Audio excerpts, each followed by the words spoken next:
So, the competitive Overwatch scene has just been released, and everyone's having fun, enjoying their favorite characters in Overwatch, in the competitive scene now. But other people aren't having that much fun, mostly because their team isn't cooperating very well, or people are just being very rude to them, and they just can't seem to get it at the time. Maybe they're having an off day, or maybe they're just not playing well. Well, my name is Dino, and I'm going to teach you, the player sitting at his desk right now wondering why he's watching this stupid video, on how to play these characters a lot better than he should right now. Here are some simple rules, some basic tips, and some really cool tricks on how to play Overwatch competitively. So the rules to competitive Overwatch are fairly complex, but I wouldn't say it's too complex for the simple mind to understand. Such as you have your simple King of the Hill maps, you have your Capture the Points, you have your Hybrid, and you have your Payload maps. They're fairly simple to understand now. I mean, not fairly simple, but I mean they're a lot cooler than they used to be. It makes it a lot better, yeah. But in the Payload maps, your main goal is to get to the end of the map.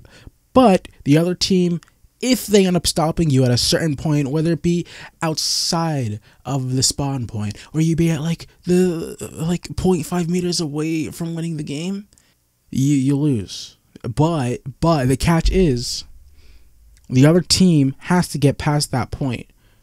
So you better do a hella good job of defending. That's fucking saying something. In the Capture the Point maps, it's fairly simple. You have 2 points. You capture when you get a point. Whenever you get a point, whoever has the most points at the end of the fucking match, with no more time, fucking wins. It's simple as that. And the same with the King of the Hill, but instead of fucking first to 2 or best of 3, it's a best of 5, first to 3, self-explanatory. I shouldn't have to explain this shit all the fucking time. In the Hybrid maps, which are, capturing a point and then having to escort a payload to a final point on the map, it's kind of just a fucking mix of Capture the Point and Payload. I'm not going to explain that. It's fairly simple. If you listen to what I explained before, you're going to understand it.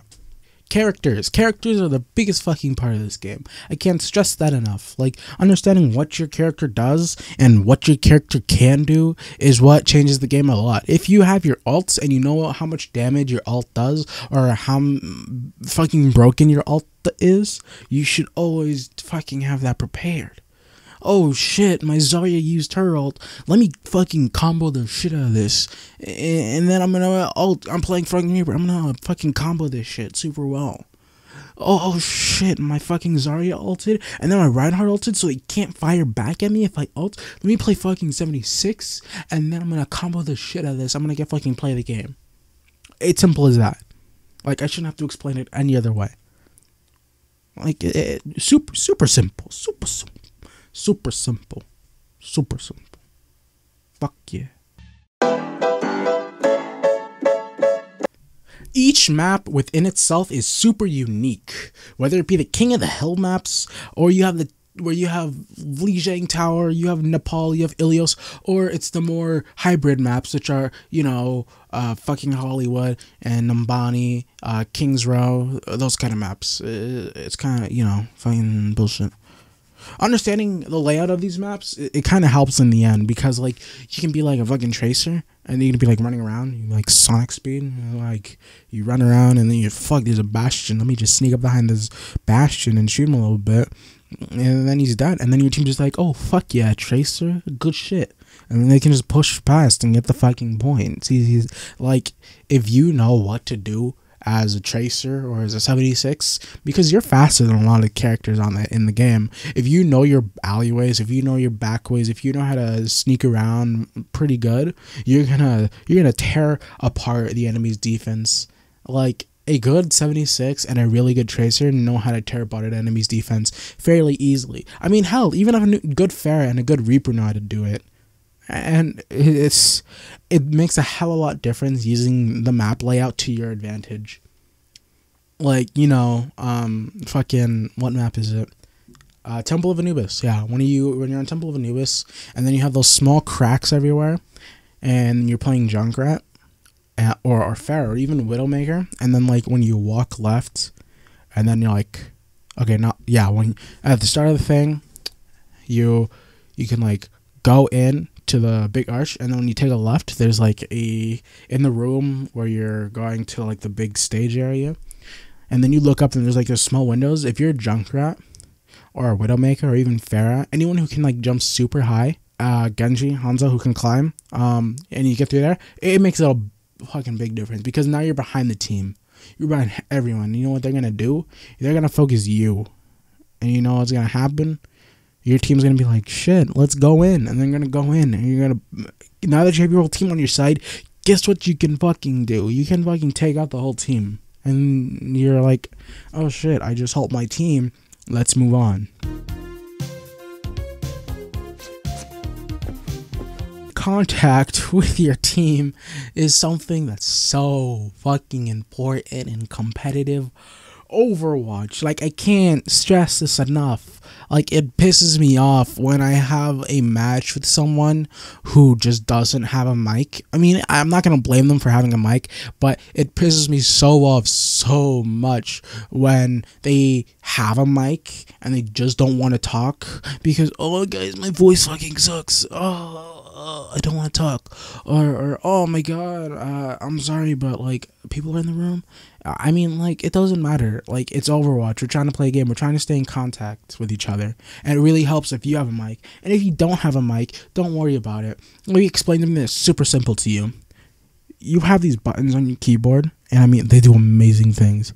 Okay, so when you look at your layout, you have like WASD, which are your movement. You have E, which is an ability. You have spacebar for jump. You have Q, which is your alts. But you're gonna say, but what do these other buttons do? Let me explain. So when you push Z, you can tell your team what percentage your ultimate ability is at. It fucking helps. If you push X, you can tell your healer, oh shit, I'm low on health. Can I get those spicy heals, mom? And when you push F, you know what you can do? You can let your team know, I mean, that I'm listening and I'm there. I know exactly what you're saying because it hurts your team a lot. And I'm gonna explain why. Like, here's the perfect example. I was playing in a game with my friend and we were just like, okay, I think this should be good. But you know what? You know what the last pick was? Because like everyone picked their character, and we typed in chat, hey, do you think you could pick like, I don't know, fucking Lucio or someone? You know what he decides to do? Oh, let me just pick Bastion. And you know how much that hurt our team. It hurt our team a lot. And then the worst part was that we lost first point, and this was on Hollywood. It was second point, like not even second point. They had extorted the payload like almost to the second point. And I mean, no, what am I saying? They had captured the point and they were escorting their payload, and instead of staying Bastion or instead of switching to a more useful character, you know what he does? He just, oh man, my team needs a teleporter because we spotted the back of the map. Let me just play Symmetra, and then we should be able to do everything pretty good. Shut up. I got it all together because Symmetra is the best character in the game. Duh. And no, it didn't help our team at all. Like, it just like fucked us up so bad, and that we lost the game. It felt like at times it was just like, oh man, we could defend this pretty well. And then like as soon as they captured the point and he switched to Metro, it was just a complete steamroll. And instead of switching back to, I don't know, Bastion or I don't know, someone who's like actually good, he decides, you know what? Actually, he did switch back to Bastion. And instead of picking someone who's better than Bastion, which is the whole goddamn cast, he decided to, you know, sit there with Bastion. And he wasn't even a sentient Bastion. He was a very static Bastion. And I hate static Bastions. Playing a static Bastion is the worst. And what I mean by static Bastion is you sit there and you don't do anything but shoot. You know what that leads to? Here comes a Pharah flying over you, and she's gonna shoot you. It's gonna look like fucking Afghanistan. I mean, Iraq, or I mean the whole goddamn Middle East right now. Oh shit! Here comes a tracer from behind. Oh, pulse bomb. Oh shit! I can't get it off me. I can't get it off me. I'm dead. Oh, because I'm a static Bastion who stays in one place. Oh, I'm getting fired at by a 76. Let me just fire back, even though he like can move faster than me. All he has to do is like shoot one fucking helix rocket, and then I'm done. I'm dead. GG. No worries. I can't. And then these Bastions complain. It's the worst thing ever. When I'm playing Reinhardt and I'm like, oh hell yeah, dude, I'm gonna play some motherfucking Reinhardt. I'm gonna swing at some hoes. I'm gonna smack them down. It's the worst thing when a Bastion complains like, hey Ryan, instead of like, you know, being stupid, can you like stay here with your shield so I can actually help the team? And I'm like, you're not helping the team. You're sitting there doing nothing. Like, you just sit there and wait. Like, if you're fast enough, you can probably kill them before they have a chance to kill you. All I want to do is play Reinhardt like a badass, but no, you're not gonna let me do that because you like to be a static Bastion. Anyways, that was my rant about like staying in contact with the team because it hurts me a lot.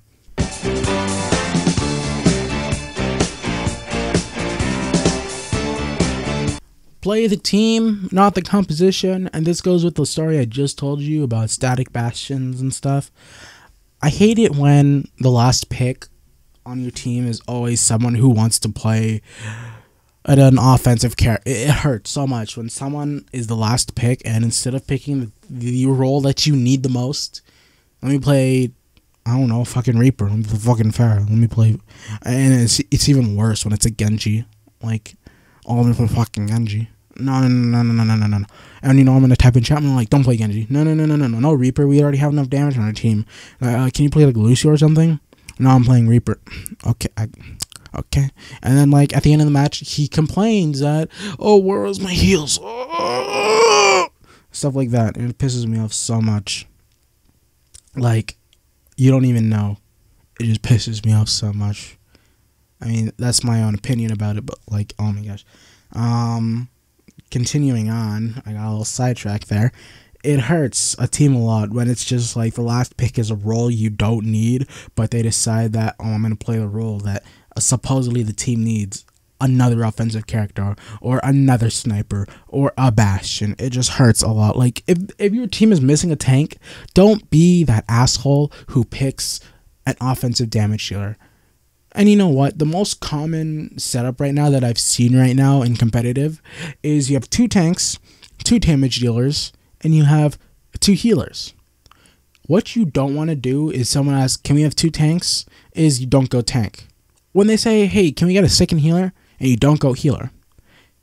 But when they ask for 2 damage dealers, you're first on it. Like, someone has already picked 76, and the last person has already chosen, I don't know, Pharah, Tracer, Reaper, whoever, and you're gonna like, oh man, this is gonna work out super well. Oh gosh, yeah. Let me just click on that Genji icon and it works so well. No. Your team is missing a healer. Your team is missing a tank. Pick one of those. There's so much, and honestly, I'm going to explain this to you, why they're so much more fun to play, because it's so satisfying when you're playing one of the lower damage dealers, which is the lowest damage dealer in the game right now is Lucio. And it feels so great when you're playing Lucio and you're jumping around shooting your sound waves at people, and then you kill a guy with a sound wave, and he doesn't even, he's gonna say, oh, it's Lucio, he's pretty good. And you know secretly that I do the lowest damage in the game. Dude, he got fucked. There's no doubt about it. So moving on. Taking the match seriously. What I mean by this is that you don't want to slack off in the match. You don't want to be that guy being, oh, calm down, guys, it's just a game. I mean, yeah, it's just a game, but it's a competitive game. You have to take it kind of seriously, but you don't want to take it too seriously. There's a balance in this game where you have to take the match seriously because you want a competitive spirit, and it's a competitive game. And if you're not going to do that, it makes it a lot easier to go back to quick play, so that you can, not be that kind of guy. In other words, be a person with competitive spirit, and then on the other end, be a player with a sense of relaxation, who knows that I'm making mistakes. Okay. Yeah. All right. So, and another reason you should take the match seriously is that some people, and I've seen this a lot, and they will even notify you in the chat. Oh boy, this is my only my second time playing Pharah. Sorry if we lose, guys. Okay. I understand that you like this character so far, but but please do not bring him into competitive. I don't care unless you went 50-5 in your quick play game and you know you're a good Pharah. Don't bring him into competitive. If you only got 10 eliminations, if you only got 12 eliminations, don't bring him into competitive, because it means that you still need to practice his character. And I fall short of that too. When I wanted to play fucking 76 and I was like, dude, I'm about to play some Soldier 76, the greatest justice man of them all in competitive, and I never played him since I did my Soldier 76 guide. And it really hurt my team when I didn't understand how some of his abilities work, because I hadn't played him in so long. I was super rusty, and it really hurt my team. So if you're going to do that, go into quick play first. Like, I'm being sincere about this, not being angry. And I'm talking to you as a person who's watching this. If you're going to play a new character, go into quick play first. It helps your team a lot. If you go into quick play, or hell, even go into a bot match first, so you can at least hone your skills a little bit. Even if it's against a bot, it helps. So that when you go into competitive, you know exactly what to do to help your team. And that's pretty much the gist of it. Do what helps your team, whether it be, like, I don't know, fuck, whatever. Do what you fucking need to do. I don't give a fuck. Toxicity of our city, of our city. Don't be fucking toxic. What I mean by don't be fucking toxic is that don't insult your team. You shouldn't blame your team for losing, because it's everyone's fault. You shouldn't type in chat to the other team, geez, my team sucks, I'm the only good player on this team. No. If you had the ability to check match history, that'd be great, so that I can just go into the player who just said, geez, my team sucks, to see how they did in this match. And if you didn't have 50 eliminations to complain to the team, and I looked at all your other players to see how well they did, if you didn't have 50 eliminations and you didn't die more than 10 times, I mean, if you didn't die more than 5 times, then I can say, okay, yeah, your team is kind of, you know, a little slacking.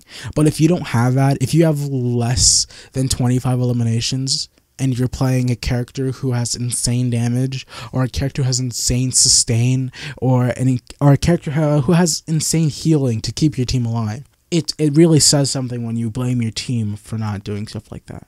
And I also should say this: healers are not exempt from criticism, and healers feel like they are entitled to everything, and it really hurts a lot. It hurts when you have your Mercy complaining about everything, because, oh, you guys aren't protecting me. Oh, I'm sorry that you're going in too deep. Maybe you should, I don't know, stay behind me so you're not going to take so much damage. Understand that healers aren't exempt from anything. You're not exempt from anything, because just because your Hanzo apparently gets play the game 9 out of 10 times, let's play the game to all gold medals. Let's play the game to getting upvoted to legendary. That's the thing. I'm going to say this. Let's play the game to getting picked up by a really good team such as Cloud9, Luminosity, or Envious. That's a comparison you should look at. You shouldn't go around saying, oh shit, my team's trash, and then complain about it to the other team. And then you shouldn't go ahead and flame your teammates. It just doesn't work that way. You shouldn't flame your teammates. You shouldn't say, dude, kill yourself. You're playing your character stupidly, and it's really hurting this team. You shouldn't call them trash. You shouldn't say they're stupid. You shouldn't tell them to kill themselves. You don't know how this player plays on a good day. You have to remember that everyone has a set mindset on the day. And if they had a bad day and they just started playing Overwatch, you have to expect them to play how they're feeling, which is they're feeling pretty bad. So they're going to play, I don't know, kind of on the not good side. I'm not going to say bad, because they're not a bad player. If they're having a terrific day, they're going to play how they're going to feel. And I'm saying this because it happens to me a lot, where if I'm having a bad day, I'm going to sit there, I'm going to play Overwatch, I'm going to suck dick. Like, I'm going to suck massive dick, like big old sloppy dick for a while, until like I decide that, hey, my friends are helping me out, and then I'm going to play fucking amazing. And that's how it goes. Don't waste your time flaming your teammates. Here's a good idea for you. Record your matches, or have someone record your matches. And don't just watch you, and watch everyone in the game. And what you're going to do is you're going to record yourself playing, and you're going to have someone spectate your matches, and you're going to have them record the match for you. So in the end, you're going to watch what you do, and then you're going to watch what everyone else on your team is doing. And the thing is that you get more because in the moment, you don't blame yourself for anything because you think you're doing so well. But when you look at yourself again, you're going to say, wow, I actually did mess up a lot. And so you can improve on that. So that you know that I kind of went hard on this team. I think I should, practice a bit more. And that's what really helps the team, is understanding what you did and pointing out what they did so that they can improve on it instead of telling them they need to fucking kill themselves. It doesn't help. It doesn't help at all. You want to build a better person. You want to build a better team. Don't tell a person to kill themselves. Don't tell them that they're bad. Don't tell them that they're trash. Point out what they're doing wrong. Oh, hey, they're focusing our tanks. Can we, can we apply more damage to them so they don't have to, easily focus our tanks? Oh, okay, sure, let's do that. Let me switch to Farah. Let me switch to 76 real quick to do that. It makes it a whole lot easier.